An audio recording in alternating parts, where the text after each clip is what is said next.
بسم اللہ الرحمن الرحیم۔ ناظرین، آج 29 اپریل ہے، جمعۃ المبارک کا خوبصورت دن، خوبصورت صبح۔ گڈ مارننگ، صبح خیر، اور آپ سب کو السلام علیکم۔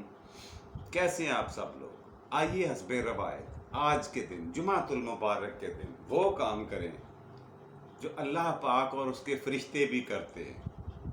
وہ یہ کہ سرکار کونین، سردار اعظم، امام اعظم، امام الانبیاء، ختم الرسل، مولائے کل، وجہ تخلیق کائنات، تاجدار ختم نبوت، سرکار مدینہ حضرت محمد مصطفیٰ احمد مجتبیٰ صلی اللہ علیہ وسلم کی ذات پر اور آپ کی آل پر درود شریف پڑھیں۔ اللہم صلی علی محمد وعلی آل محمد کما صلیت علی ابراہیم وعلی آل ابراہیم انکا حمید مجید۔ اللہم بارک علی محمد وعلی آل محمد کما بارکت علی ابراہیم وعلی آل ابراہیم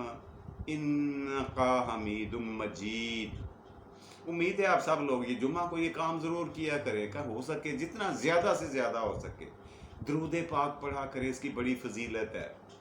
ٹھیک ہے، رمضان اور روزے، نمازیں 5 ستون ہیں، بنیادی پلر ہیں اسلام کے، ہمارے دین مبین کے، ان میں روزہ بھی شامل ہے، مگر درود پاک پڑھنے کی اپنی فضیلت ہے۔ اللہ پاک فرماتے ہیں ان اللہ و ملائکتہ یصلون علی النبی یا ایھا الذین آمنوا صلوا علیہ وسلموا تسلیما۔ یقیناً میں اور میرے فرشتے، اللہ اور اس کے فرشتے، غور فرمائیں، دونوں سب کے سب درود پاک بھیجتے ہیں سونے نبی پاک پر۔ اے لوگو جو ایمان لے آئے ہو، یہ تمہیں بھی بتا دیا جاتا ہے کہ تم بھی ایسا کیا کر۔ یہ اللہ کی مہربانی، نوازش، بندہ پروری ہے کہ اس نے ہمیں یہ بتا دیا، اور اس سے فائدہ نہ اٹھانا ہماری بدقسمتی سے کم نہیں ہے۔ جی، تو ہم تاریخ ہندوستان کی قسط نمبر 72، 72ویں قسط آج آپ سے ڈسکس کرنے جا رہے ہیں، شیئر کرنے جا رہے ہیں۔ جی، ہوا یہ تھا کہ ہم بات کر رہے ہیں مسلمان فاتحین پر، جنہوں نے ہندوستان پر حملے کیے اور بہت سارے علاقوں کو فتح کیا۔ یہ کام شروع کیا تھا سب سے پہلے سلطان محمود غزنوی نے، اور اس کو عروج تک پہنچایا، پایا تکمیل تک پہنچانے والی شخصیت سلطان محمد شہاب الدین غوری کو ڈسکس کر رہے ہیں، اس کے زمانے کو۔ اچھا، ان دونوں فاتحین میں ایک بنیادی، بہت سارا بنیادی فرق یہ تھا کہ سلطان محمود غزنوی جو تھا وہ صرف مال و متاع بٹورنے کے لیے آتا تھا۔ اس کا مطمع نظر، اس کا ٹارگٹ، اس کا جو یہاں پہ نشانہ ہوا کرتا تھا، وہ صرف مندروں میں پڑا ہوا مال و متاع ہوا کرتا تھا، اور وہ ڈالتا اپنے اونٹوں پہ اور واپس چلا جاتا۔ مگر سلطان شہاب الدین غوری نے یہ کام نہیں کی، صرف یہ کام نہیں کیا، بلکہ اس کے ساتھ ساتھ وہ علاقے بھی اپنے قبضے میں لیے جہاں سے مندروں کو لوٹا تھا، جہاں سے راجاؤں کو، راجپوتوں کے سر قلم کیے تھے، ان کو شکست فاش دی تھی۔ ہر اس علاقے کو اپنے قبضے میں رکھا، اپنی سلطنت قائم کی۔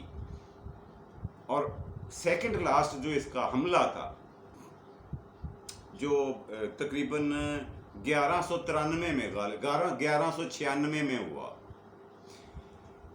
اس میں واپس غزنی جاتے ہوئے، غور جاتے ہوئے، اپنے ملک جاتے ہوئے، اس نے یہیں پہ میں نے آپ کو بتا دیا تھا کہ ہندوستان میں اجمیر اور دلی دونوں کی بادشاہت کے سپرد کر دی تھی اپنے ایک غلام کے پاس، جرنیل کے پاس۔ اس کا نام تھا قطب الدین۔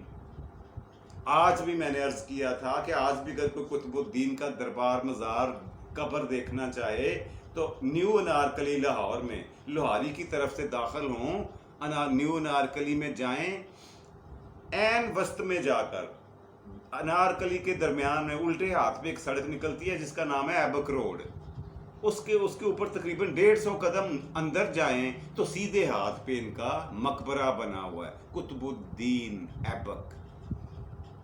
اگر کوئی ان کی قبر دیکھنا چاہے، ان کا مزار دیکھنا چاہے، شوق کی بات ہوتی ہے۔ میں کئی دفعہ وہاں جا چکا ہوں، بس مجھے شوق تھا کیونکہ مجھے تاریخ سے دلچسپی ہے، شوق ہے، لگن ہے، جذبہ ہے، اس لیے میں اس طرح کی قبروں کو ضرور دیکھتا ہوں جو تاریخی حیثیت رکھتی ہیں۔ ہندوستان کی تاریخ میں ایک بہت بڑا نام قطب الدین ایبک۔ جی صاحب، ہوا کیا کہ آخری مارکا، جب آخری مہم کے اوپر سلطان شہاب الدین غوری ہندوستان میں آیا تو اس نے فوج کی کمانڈ نہیں کی، وہ ہندوستان میں تو موجود رہا، لیکن اس نے دیکھا کہ میری عدم موجودگی میں بھی قطب الدین نے بہت سارے ملک اور علاقے فتح کر لیے ہیں۔ ہندوستان میں ہوتے ہوئے بھی اس نے فوج کی کمانڈ نہیں کی، ہندوستان میں تھا مگر کمانڈ قطب الدین کے پاس ہی رہی، اور اس نے آگے بڑھ کر کیا کیا؟ بڑے مزے کی بات آپ کو بتاتا ہوں۔ بنگال کو جا کے فتح کیا، یہ تو میں آپ کو بتا چکا ہوں، یہ 1203 کی بات ہے، جب آخری مارکا، آخری جنگ ہوئی یہ افغانوں کے ساتھ 1203 میں، یہ سال تھا جی، اور یہ بہت بڑا قطب الدین نے حملہ کیا اور کمال کر دکھایا کہ بنگال کو فتح کر دیا، اور جو بنگال کا راجا تھا لکشمن سین، بنگال کا راجا تھا جس کا نام تھا لکشمن سین، راجا لکشمن سین، یہ تھا جی بادشاہ اس وقت، کس کا؟ بنگال کا۔ جی یہ اس وقت کھانا کھا رہا تھا، تاریخ میں لکھا ہوا ہے کہ یہ مزے کی بات ہے، کھانا کھا رہا تھا جب افغانی فوج محل میں داخل ہو گئی، اور اس کو پکڑے جانے میں اب کوئی امر مانے نہ تھا، کوئی عذر باقی نہیں بچا تھا، اس نے اریسٹ ہو جانا تھا، مگر اس نے اپنی فیملی کے ساتھ چور دروازے سے نکل جانے کو ترجیح دی۔ بوڑھا تھا، لڑنے کے قابل نہیں تھا، راجا لکشمن سین، اس نے چور دروازے سے محل سے نکلا اور اپنے گھر سے دور ایک مندر میں جا کر باقی کی عمر گزاری۔ اس مندر کا نام میں نے آپ کو بتانا تھا آج، وہ تھا اڑیسہ کا، اڑیسہ بہت بڑا شہر تھا، اڑیسہ میں ایک مندر تھا اور اس کا نام تھا جگناتھ جی۔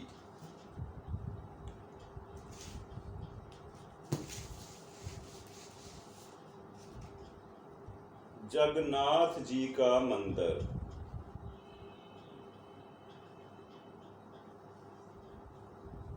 اس مندر میں جا کر راجا لکشمن نے اپنی باقی کی عمر جو ہے اپنے دیوتا کی سیوا میں گزاری، اور وہیں پہ اپنے آخری دنوں میں وہیں پہ اس نے وفات پائی۔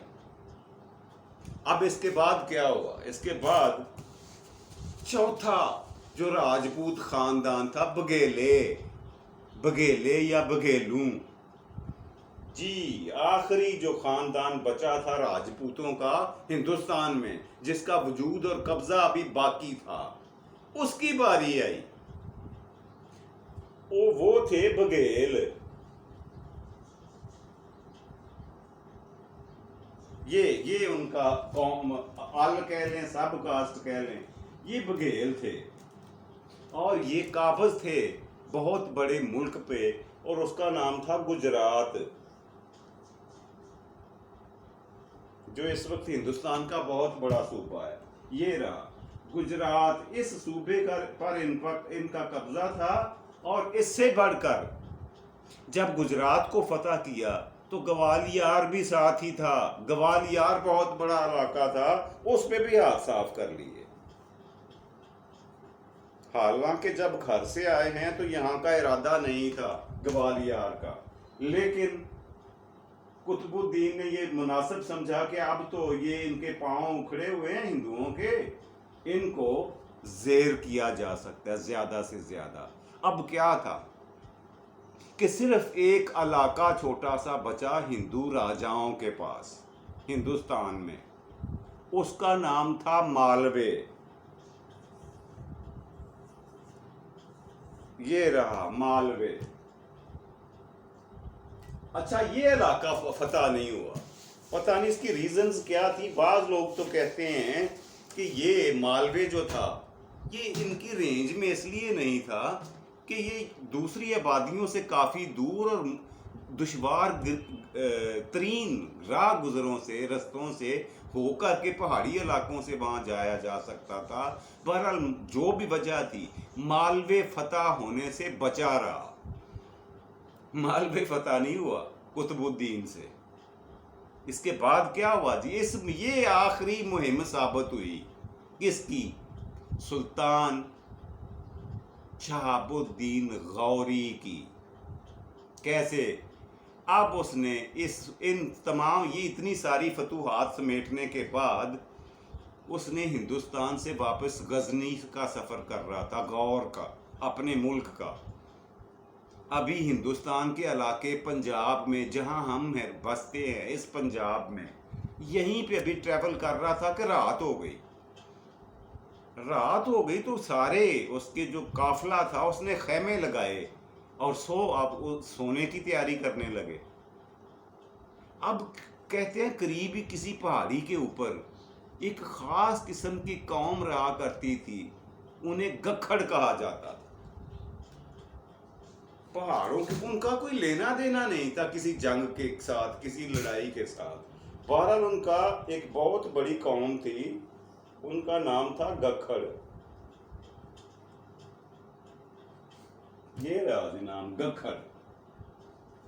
ان سے کوئی دشمنی نہیں تھی کسی کی، مغل بادشاہوں میں سے کسی کی۔ یہ صرف پہاڑوں پہ رہنے والا قبیلہ تھا جو کبھی نیچے اترا نہیں۔ پتہ نہیں کیا وجہ بنی کہ رات کو سوتے ہوئے انہوں نے طاق میں رکھا کہ سلطان شہاب الدین غوری کون سے خیمے میں ہے۔ یہ پہاڑ سے آدھی رات کو اتر کے آئے جب سارے سو گئے تھے، اور ان کو کوئی فکر نہیں تھی، قافلے والوں کو، بادشاہ اور اس کے قافلے کو کوئی فکر نہیں تھی کہ یہاں پر ہم پہ کوئی حملہ کر سکتا ہے۔ وہ پہاڑ سے نیچے اترے اور سیدھے اسی خیمے میں گئے جہاں سلطان شہاب الدین غوری سویا ہوا تھا۔ اس کو سوتے میں انہوں نے ہلاک کر دیا، اس گکھڑ قوم نے، پہاڑوں سے اتر کر۔ پتہ نہیں ان کو کیا سوجی، تاریخ اس پہ خاموش ہے کہ وجہ کیا بنی، ان کے ساتھ دشمنی کیا تھی، یا ان کا کوئی ملک ہی نہیں تھا جس پر قبضہ ہوا۔ یہ تو پہاڑی قوم تھی، پہاڑوں کے اوپر بسیرا کرنے والی۔ بہرحال انہوں نے سلطان کو قتل کر دیا، اور جن لوگوں نے مزاحمت کی قافلے میں سے ان کے بھی سر اتار دیے۔ پھر جو ان کے ساتھ قافلے کے ساتھ لوگ تھے انہوں نے جسد خاکی کو اپنے قبضے میں لیا، غوری کو، محمد غوری کے جسد خاکی کو، اور واپس غور لے کے گئے۔ افغان فوجی ان کو لے کے گئے وہاں، اور وہاں پوری عزت و احترام کے ساتھ ان کی تدفین اور آخری رسومات ادا کی گئی، واپس غور اپنے ملک جا کر۔ جی، تو سلطان شہاب الدین غوری کے ہلاکت کے بعد اور اس کی آخری تدفین اور رسومات کے بعد مسلم فاتحین کا، افغانوں کی حملہ آوروں کی ایک بہت بڑا چیپٹر کلوز ہوا، باب بند ہو گیا۔ اور اس کا نتیجہ کیا ہوا کہ جو یہاں پہ چھوڑا ہوا قطب الدین تھا، وہی قطب الدین جو اس وقت لاہور کے علاقے انارکلی میں مدفون ہے، اس کا مزار ہے، قبر ہے، دربار ہے، یہ دلی کا واحد اور اکلوتا سلطان راجہ یعنی بادشاہ بن گیا۔ یہ تھا پورے کا پورا واقعہ جو میں نے آپ کے گوش گزار کر دیا۔ جی، تو یہیں پہ آج کے پہلے سیگمنٹ کو کلوز کرتے ہیں۔ اور دوسرا سیگمنٹ آج کے پروگرام کے آج کا لفظ. جی دیکھتے ہیں آج کا لفظ کون سا ہے ہمارے پاس. جی ہمارے پاس وہ لفظ ہے جو آپ نے کئی دفعہ سنا ہوگا، دیکھا ہوگا، پڑھا ہوگا، کوئی نیا لفظ نہیں ہے. یہ رہا. یہ کیا لکھا ہے جی؟ Hong Kong. اچھا ہانگ کانگ کیا ہے؟ ایک چھوٹے سے جزیرے کا ملک کا نام ہے جو آزاد تھا، لیکن چائنا کا کلیم یہ ہے کہ یہ ہماری ہی گمشدہ علیحدہ ہوئی ہوئی ایک ریاست ہے اور اس کے اوپر ہمارا ہی حق اور قبضہ ہے اور ہونا چاہیے. بہرحال وہ ایک علیحدہ سبجیکٹ اور ٹاپک ہے، اس پہ اوپر بعد میں بات کریں گے کسی دن اگر ضروری سمجھا گیا. لیکن میں اس کے نام پہ بات کرنے جا رہا ہوں. اس کا نام تھا ہانگ کانگ نہیں تھا، اس کا نام چائنی زبان میں رکھا گیا تھا یہ ہیانگ کیانگ. یہ تھا جی اصل میں اس کا شروع میں اور اصلی نام جو چائنا کے لوگوں نے اسے دیا، اس آبادی کو، اس علاقے کو، اس جزیرے کو، ہیانگ کیانگ، جو بگڑ کر بدلتے بدلتے ہانگ کانگ بن گیا. اچھا یہ میں آپ کو بتاؤں، یہ ایک چیز نوٹ کر لیں کہ یہ جو الفاظ ہوتے ہیں نا کسی کی زبان، کسی بھی زبان کے ہوں، یہ بھی مسافروں کی طرح، ہم انسانوں کی طرح ان میں بھی تغیر و تبدل آتا رہتا ہے. جیسے انسانوں میں آتا ہے نا چلتے چلتے، عمر گزرنے کے ساتھ ساتھ ان کی بھی ایک عمر ہوتی ہے الفاظ کی بھی، اور یہ بھی اپنی عمر کے ساتھ ساتھ ان میں تغیر و تبدل آتے رہتے ہیں. یہ جو میں آپ کو بتا رہا ہوں ہیانگ کیانگ، یہ چائنیز زبان کے الفاظ ہیں. ان کا مطلب ہے خوشبودار بندرگاہ، وہ بندرگاہ جہاں سے خوشبو آتی ہو. اچھا بندرگاہ کسے کہتے ہیں جی؟ سمندر کا وہ کنارہ جہاں پہ بحری جہاز آ کر لنگر انداز ہوتے ہیں، لوڈ ہوتے ہیں اور ان لوڈ ہوتے ہیں، اسے کہتے ہیں بندرگاہ یا سی پورٹ. انگریزی میں اسے سی پورٹ بولتے ہیں اور اردو میں کہتے ہیں بندرگاہ. اب یہ چھوٹے بچوں کو بتانے کے لیے ہے، آپ جیسے بڑے اور عقل مندوں کے لیے نہیں ہے. جی بہرحال یہ تھا جی آج کا لفظ جو میں نے آپ کے گوش گزار کر دیا. پروگرام کا تیسرا اور آخری سیگمنٹ، بہت مزیدار اچھا سیگمنٹ، آج کی بات. جی جو آج کی بات میں آپ کے گوش گزار کرنا چاہتا ہوں وہ یہ ہے سائیں کہ روزہ رکھنا بہت اچھی فضیلت کا، شان کا، بہت بڑے اجر کا، ثواب کا کام ہے. یہ دین مبین کے اسلام کے بنیادی 5 فرائض میں سے ایک ہے. اس کی فضیلت سے، اہمیت سے انکار کرنا کسی کے لیے بھی مناسب اور ممکن نہیں ہے. یہ فرض عین ہے ہر بندے پر، ہر بالغ پر، مسلمان پر. مگر ایک چیز نوٹ فرما لیں جو آپ نے بھی نوٹ کی ہوگی کہ روزہ رکھ کر دوسروں سے یہ پوچھتے پھرنا کہ تمہارا روزہ ہے، تم نے روزہ رکھا ہے، تم نے کتنے روزے رکھے ہیں. آپ کا یہ رویہ یہ فرض نہیں ہے کہ ہر اس بندے کو لوگوں کے درمیان شرمندہ کریں کہ یا تو وہ آپ سے جھوٹ بولے کہ ہاں میرا روزہ ہے، سچ، اور اگر سچ بولے تو اپنی بےزتی کروائے کہ میرا روزہ نہیں ہے. یہ اللہ اور اس بندے کا معاملہ ہے.